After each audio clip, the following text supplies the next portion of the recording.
a palavra ao pastor e penso que é o momento de louvor que vamos ter. Vou-vos convidar a abrir as vossas Bíblias em João, Evangelho de João, no capítulo 8, e vamos ler do verso 1 ao verso 11. Portanto, João 8, 1 ao 11. Jesus, entretanto, foi para o Monte das Oliveiras. De madrugada, voltou novamente para o templo, e todo o povo ia ter com ele, e assentado os ensinava. Os escribas e fariseus trouxeram à sua presença uma mulher surpreendida em adultério, e fazendo-a ficar de pé no meio de todos, disseram a Jesus: Mestre, esta mulher foi apanhada em flagrante adultério. E na lei nos mandou Moisés que tais mulheres sejam apedrejadas. Tu, pois, que dizes? Isto diziam eles, tentando para terem de que o acusar. Mas Jesus, inclinando-se, escrevia na terra com o dedo. Como insistissem na pergunta, Jesus se levantou e lhes disse: Aquele que dentro de vós estiver sem pecado, seja o primeiro que lhe atire pedra. E tornando a inclinar-se, continuou a escrever no chão. Mas ouvindo eles esta resposta, e acusados pela própria consciência, foram-se retirando um por um, a começar pelos mais velhos até aos últimos, ficando só Jesus e a mulher no meio onde estava. Erguendo-se Jesus e não vendo a ninguém mais além da mulher, perguntou-lhe: Mulher, onde estão aqueles teus acusadores? Ninguém te condenou? Respondeu ela: Ninguém, Senhor. Então lhe disse Jesus: Nem eu tampouco te condeno. Vai e não peques mais. Amém. Todos nós conhecemos o texto que acabou de ser lido. É um episódio que nós conhecemos muito bem e que eu gostaria de começar por vos perguntar quantos personagens tem.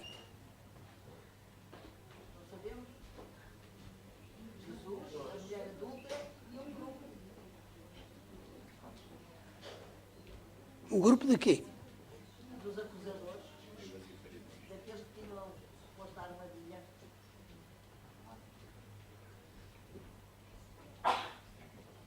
Ainda falta um personagem. Falta alguém que não está lá.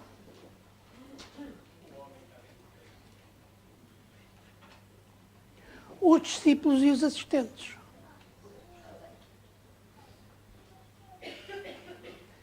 E eu queria chamar particularmente esta manhã a nossa atenção para este grupo.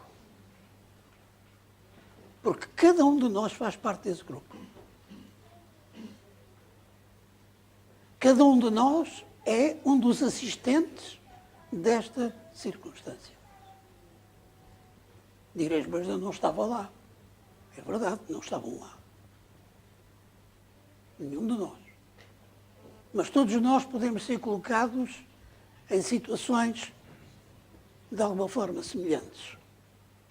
E já estamos lá. Vamos tentar analisar um pouco cada um destes grupos. Em primeiro lugar, a mulher.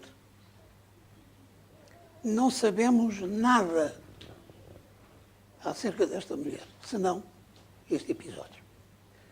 Alguns têm dito que era Maria Madalena. Em nenhum lugar da Bíblia ou do Espírito de Profecia é dito tal coisa. Não sabemos quem é esta mulher. Não sabemos se seria uma prostituta.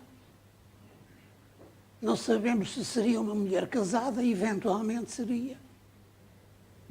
Apenas sabemos que adulterou. Caracterizado o primeiro dos personagens. Em segundo lugar, o grupo dos escribas e dos fariseus. Há muito que eles procuravam uma oportunidade para colocar Jesus entre a espada e a parede. Há muito que procuravam a oportunidade para justificar diante do povo a necessidade de se desfazerem daquele incómodo. Daí a pergunta: mata-se ou não se mata? Não havia, para eles, terceira hipótese. De qualquer forma, pensavam eles, Jesus não tinha saída perante aquele quadro. Terceiro lugar, Jesus. Jesus conhecia as intenções, Jesus conhecia as circunstâncias, Jesus conhecia os sentimentos. Temos de um lado uma mulher culpada, ninguém diz que não era.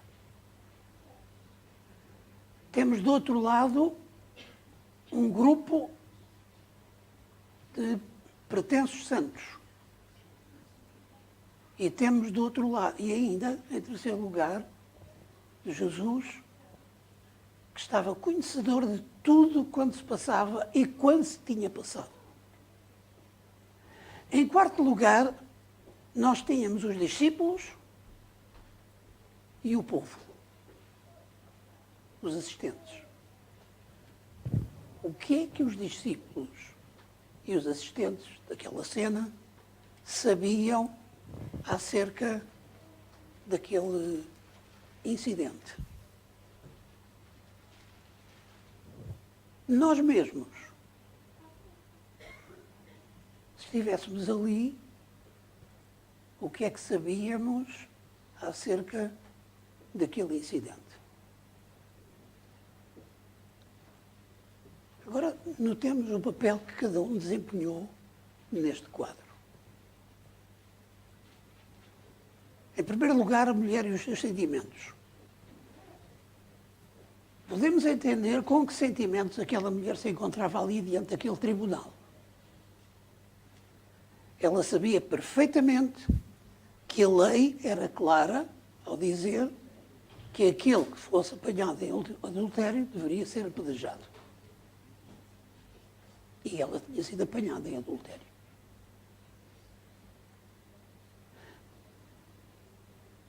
E é evidente que, como diz o Espírito de Profecia, ela estava trêmula, envergonhada, possuída de medo diante de Jesus.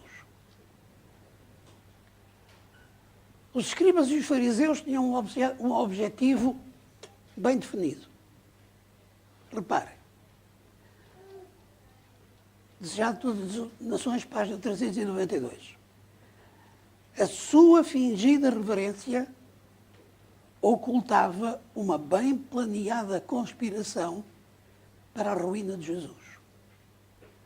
Lançaram mão desta oportunidade para garantir a sua condenação, julgando que fosse qual fosse a decisão que ele pronunciasse, encontrariam ocasião para o acusar. Se absolvesse a mulher, seria acusado de desprezar a lei de Moisés. Se a declarasse digna de morte, seria denunciado aos romanos como assumindo a autoridade que só a eles pertencia. Na verdade, para este grupo de dirigentes, a mulher não interessava rigorosamente nada. Era apenas e não só uma forma de colocar Cristo diante de um dilema, segundo eles, sem solução.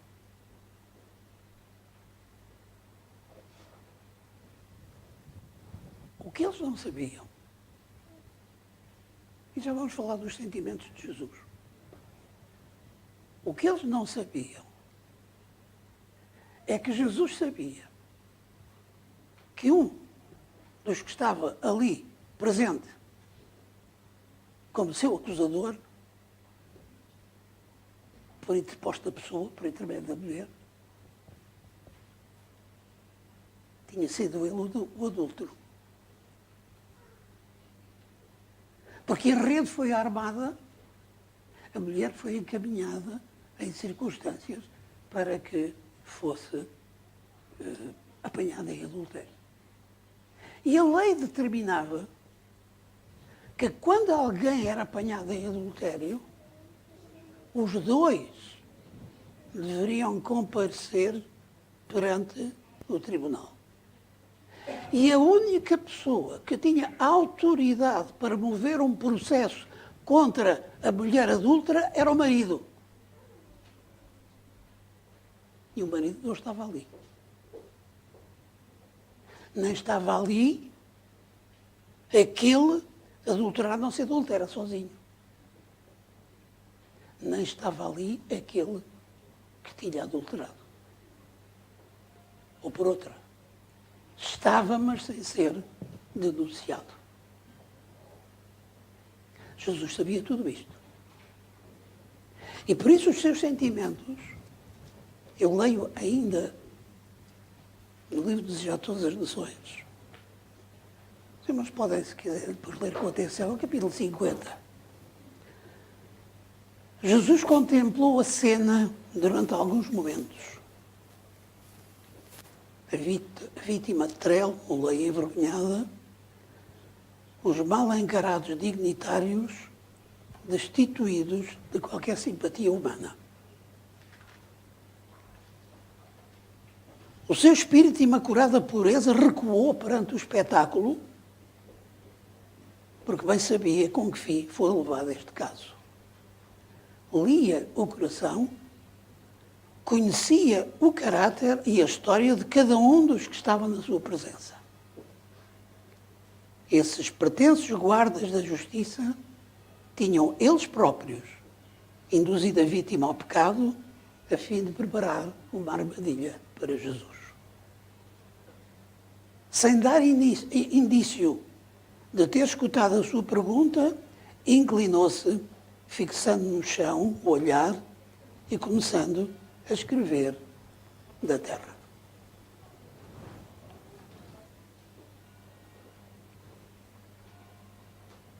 Isto desarmou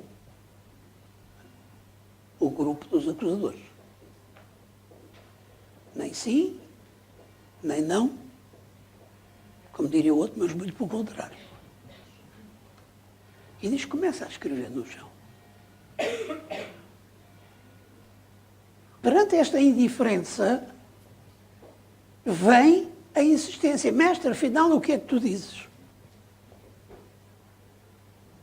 E conhecemos a resposta de Jesus a esta pergunta. Diz o texto que se levantou, olhou para eles e disse: aquele dentre vós que estiver sem pecado, atira a primeira pedra. E voltou a escrever no chão, ignorando os presentes. E sabemos pelo texto que, um a um, se foram retirando.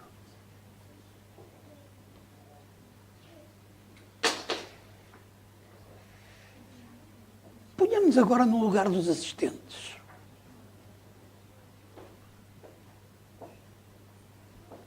Eu, vós, estamos ali presentes, vemos e assistimos e ouvimos tudo quanto ali se passa.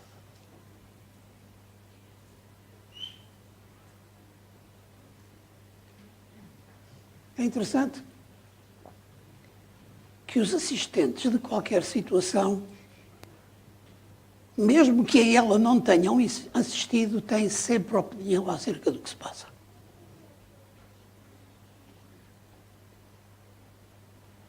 Mesmo que tenham ocasionalmente passado, houve um acidente numa estrada. O nosso olhar sábio define logo quem foi o culpado daquele acidente. Não vimos nada, mas sabemos logo quem foi o culpado.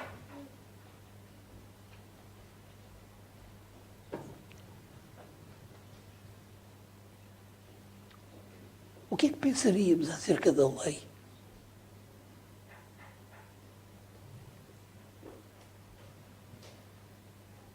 O que é que sentiriam por aquela mulher?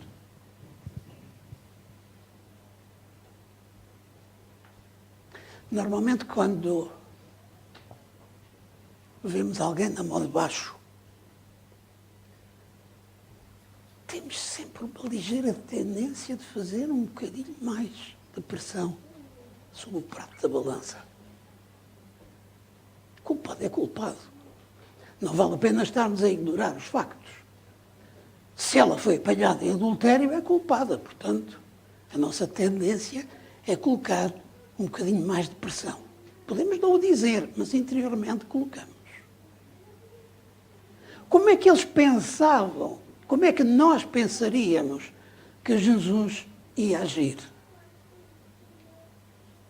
Como é que nós nos iríamos posicionar perante aquela circunstância?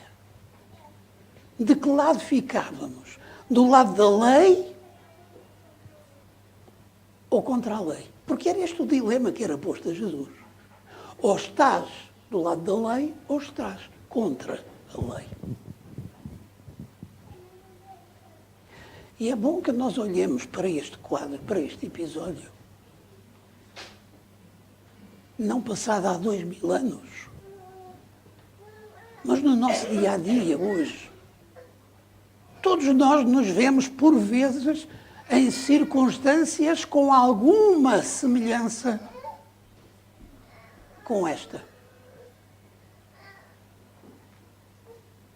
Todos nós já nos vimos, já passamos por circunstâncias que têm alguma semelhança com esta. Que posição tomamos? A coisa mais fácil que há é ter opinião acerca do que quer que seja. O meu pai trabalhou durante muitos anos numa fábrica de luvas e havia um colega de trabalho que era um homem extraordinário. Conseguia, meu pai admirava aquela capacidade, conseguia manter em simultâneo 4 ou 5 discussões sobre assuntos totalmente diferentes. E em simultâneo. Um dia, meu pai lembrava-se de que o patrão chegou ao pé dele e disse: então você, desculpem a expressão, mas ele também vem da Bíblia. Então, você já viu aquela besta dos Santos a discutir construção naval? Um luveiro que sabia tudo sobre construção naval. Nós somos assim. Não gostamos nada, mesmo nada, de reconhecer que não sabemos. Dizer, olha, desculpa, eu isso não sei, custa muito. O nosso ego. Nós temos que saber tudo. Nós temos que ter opinião acerca de tudo. E se alguém faz uma afirmação, nós temos, com certeza, alguma coisa para retificar aquela opinião, aquela afirmação que foi feita. E nós, perante aquela circunstância, repito, como é que nos posicionamos? O que é que nós pensaríamos acerca daquela mulher? O que é que nós pensaríamos da atitude que Jesus tinha de tomar? Tinha de tomar, ou contra ou a favor da lei, não havia hipótese. Eu e vós estávamos lá.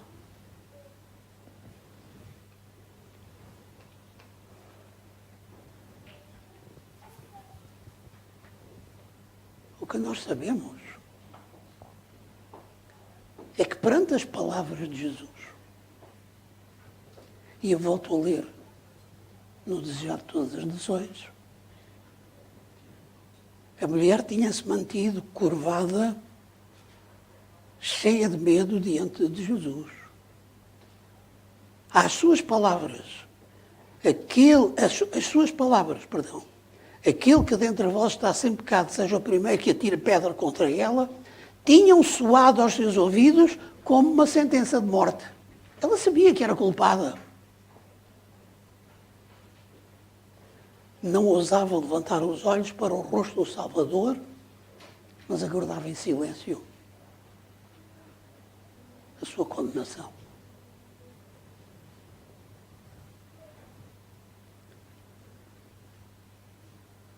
A posição dos discípulos creio que não é muito difícil de entender qual era. Olhando a antecedentes. Eu quero pedir-vos que leiam comigo em Mateus capítulo 19.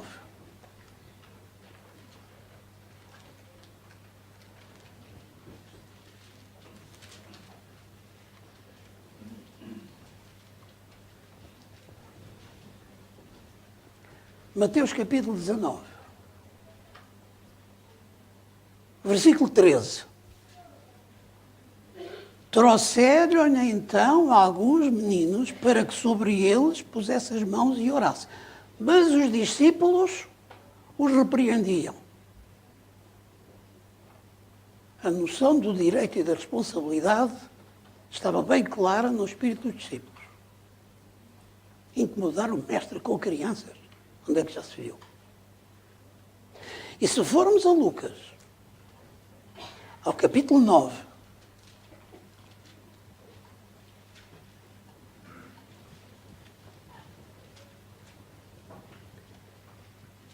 verso 51. E aconteceu que, completando-se os dias para a sua assunção, manifestou o propósito de ir a Jerusalém. E mandou mensageiros diante da sua face. E indo eles, entrar numa aldeia de samaritanos para lhe prepararem pousada. Mas não receberam, porque o seu aspecto era de como quem ia a Jerusalém. E os seus discípulos, Tiago e João, vendo isto, disseram: Senhor, queres que digamos que desça fogo do céu e os consuma assim como Elias também fez?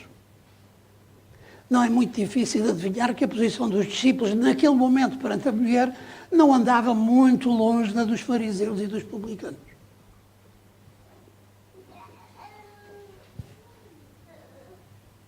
Ai, não te recebem? Vamos destruí-los.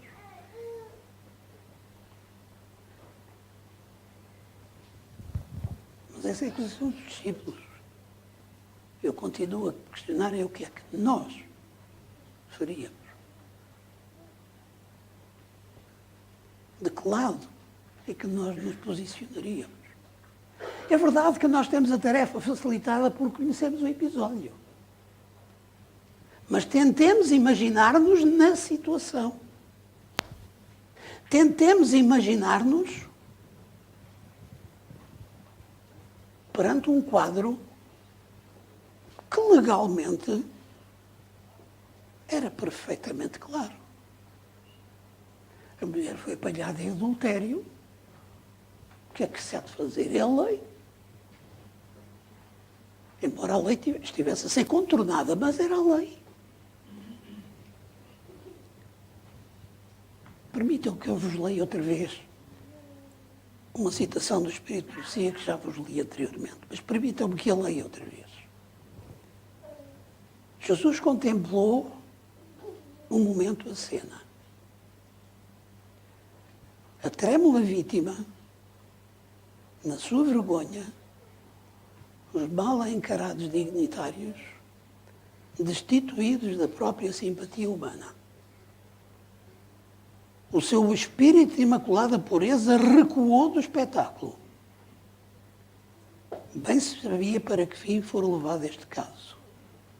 Lia o coração, conhecia o caráter e a história da vida de cada um dos que estavam na sua presença. Estes pretensos guardas da justiça tinham eles próprios induzido a vítima ao pecado a fim de prepararem uma armadilha para Jesus, sem dar nenhum indício de haver escutado a pergunta, inclinou-se, fixando no chão o olhar, escrevendo na terra.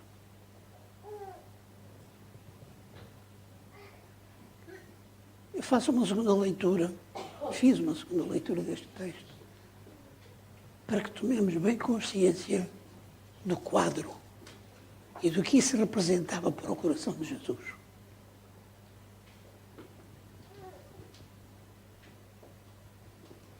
A grande questão, meus queridos irmãos, amigos, irmãs, volto a dizer,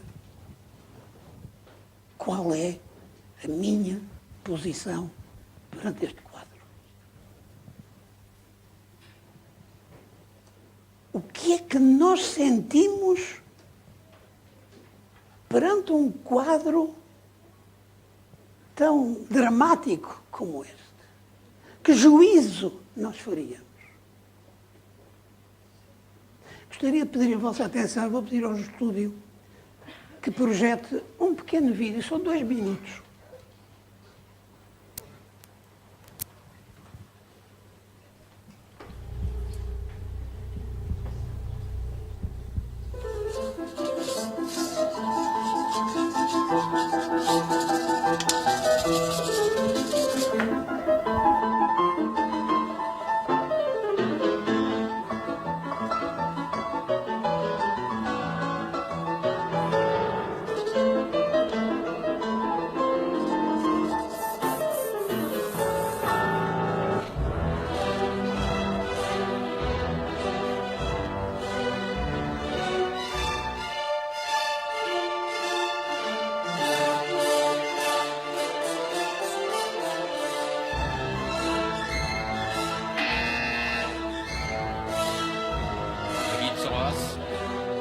Es gibt noch was. Schöne Doppelhose. Man sieht ja nichts seit Stunden. Johnny, Ich will wer ist das? Was ist das unten? Ich will doch sehen, was es ist. Passiert nichts.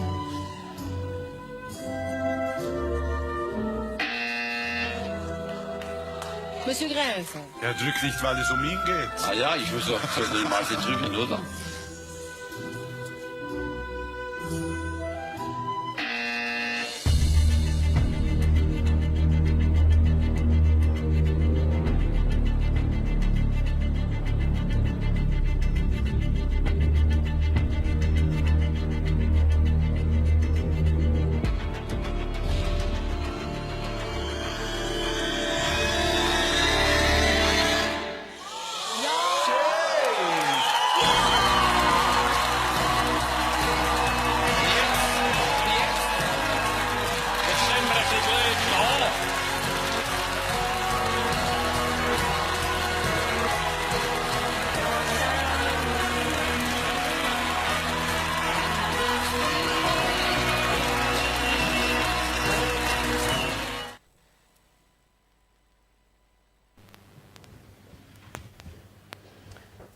Era disto que eu vos queria falar esta manhã, os juízos precipitados.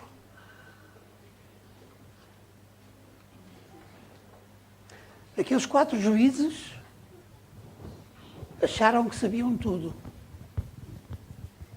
E um a um foram recusando aquela candidata a este concurso. No fim, foi o que se viu. Juízos precipitados normalmente conduzem a decisões erradas. E este, meus irmãos, continua a ser o nosso problema. Facilmente nós tomamos juízos precipitados. Facilmente partilhamos opiniões, quantas vezes sem amor para com o próximo, que podem destruir uma reputação para o resto da vida. Sem conhecer as circunstâncias,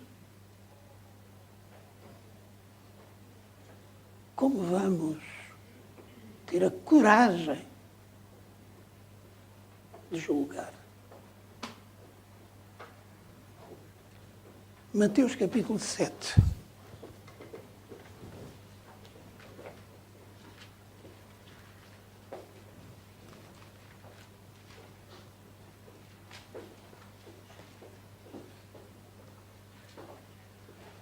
Versos 1 e 2.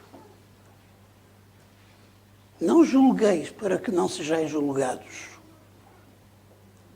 porque com o juízo com que julgardes sereis julgados, e com a medida com que tiverdes medido, vos hão de medir a vós.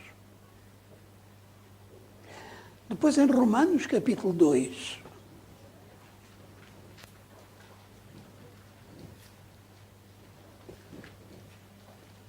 verso 1.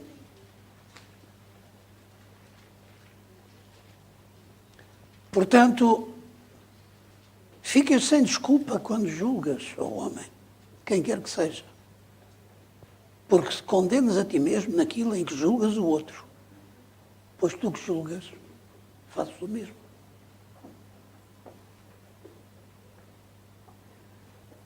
Primeiro de Coríntios, capítulo 4.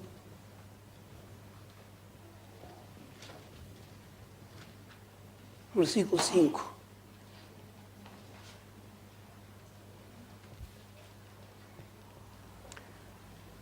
Eu, irmãos, apliquei estas coisas, portanto, nada julgueis antes do tempo, até que o Senhor venha, o qual também se dará à luz as coisas ocultas das trevas e manifestará os desígnios dos corações, e então cada um receberá de Deus o louvor. Julgar antes de tempo. Sigamos antes o exemplo de Jesus, que dizia, e encontramos isso no Evangelho de São João, eu não vim para julgar o mundo, mas para salvar o mundo.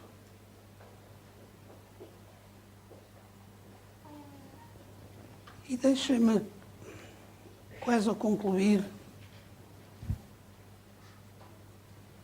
dizer-vos apenas isto. Deixemos o juízo na mão de Deus. Deixemos a avaliação do grau de culpabilidade nas mãos de Deus. Porque Ele verdadeiramente sabe todas as coisas.